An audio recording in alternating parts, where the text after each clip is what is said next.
भस्मासुर और मोहिनी की पूरी कहानी एक अद्भुत, रोमांचक और रहस्यमयी कथा, लोक मान्यता पर आधारित हिंदू पौराणिक कथा। हिंदू धर्म में कई ऐसे असुर हुए जिन्होंने तपस्या कर देवताओं से शक्तियां प्राप्त कीं, लेकिन बाद में उन्हीं शक्तियों का दुरुपयोग कर बैठे। भस्मासुर भी एक ऐसा ही असुर था, लेकिन इस बार उसे रोकने के लिए शिव या विष्णु ने युद्ध नहीं किया। उन्होंने नृत्य और सौंदर्य का प्रयोग किया।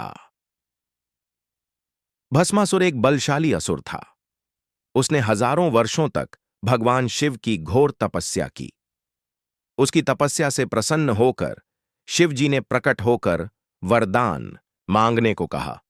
भस्मासुर ने कहा, हे प्रभु, मुझे वरदान दीजिए कि मैं जिसके भी सिर पर हाथ रख दूं वह भस्म हो जाए।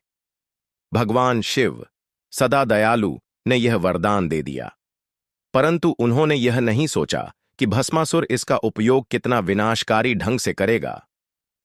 भस्मासुर को वरदान मिलते ही अहंकार आ गया। वह खुद को सर्वशक्तिमान समझने लगा। उसने देवताओं को धमकाया और पृथ्वी पर आतंक मचाना शुरू किया। लेकिन बात तब गंभीर हो गई जब उसने भगवान शिव को ही चुनौती दी। उसने सोचा, अगर मैं शिव जी के सिर पर हाथ रख दूं तो मैं ही सबसे बड़ा हो जाऊंगा। और वह शिव जी को ही भस्म करने के लिए उनके पीछे दौड़ पड़ा। शिव जी को अपनी गलती समझ आ गई।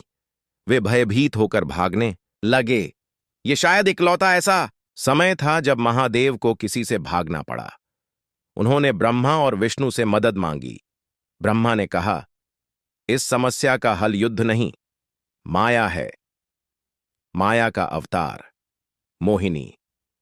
भगवान विष्णु ने मोहिनी रूप धारण किया, एक दिव्य, सुंदर, चित्ताकर्षक स्त्री, जिसे देखकर भस्मासुर भी मंत्रमुग्ध हो गया।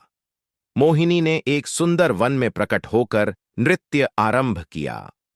भस्मासुर वहीं रुक गया और अपलक दृष्टि से उसे देखने लगा। मोहिनी ने मुस्कुराकर कहा, हे वीर, तुम कितने बलशाली हो। क्या तुम मेरे साथ नृत्य कर सकते हो? भस्मासुर बोला, तुम जैसी सुंदर स्त्री मेरे साथ नृत्य करे, इससे बड़ा सौभाग्य और क्या होगा। नृत्य की चालाकी। मोहिनी ने नृत्य शुरू किया। भस्मासुर भी उसकी हर मुद्रा की नकल करता गया। वह मंत्र मुग्ध हो चुका था। धीरे धीरे मोहिनी ने ऐसी मुद्राएं कीं कि भस्मासुर उसकी हर हरकत को दोहराता रहा और फिर एक घातक चाल चली गई। मोहिनी ने अपने दाहिने हाथ को सिर पर रखकर एक चक्र जैसी मुद्रा बनाई। भस्मासुर ने भी बिना सोचे समझे वही किया। भस्मासुर का अंत। जैसे ही भस्मासुर ने अपने सिर पर हाथ रखा, वह तुरंत भस्म हो गया। शिव का वरदान उस पर खुद लागू हो गया। अंत और सीख। भस्मासुर का अंत हुआ और शिव जी ने राहत की सांस ली। देवताओं ने भगवान विष्णु और मोहिनी की जय जयकार की। सीख।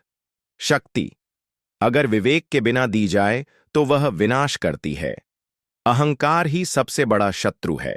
बुद्धि और सौंदर्य बल से भी बड़ा अस्त्र है। मोहिनी रूप यह भी दर्शाता है कि विष्णु भगवान किसी भी रूप में संसार की रक्षा कर सकते हैं।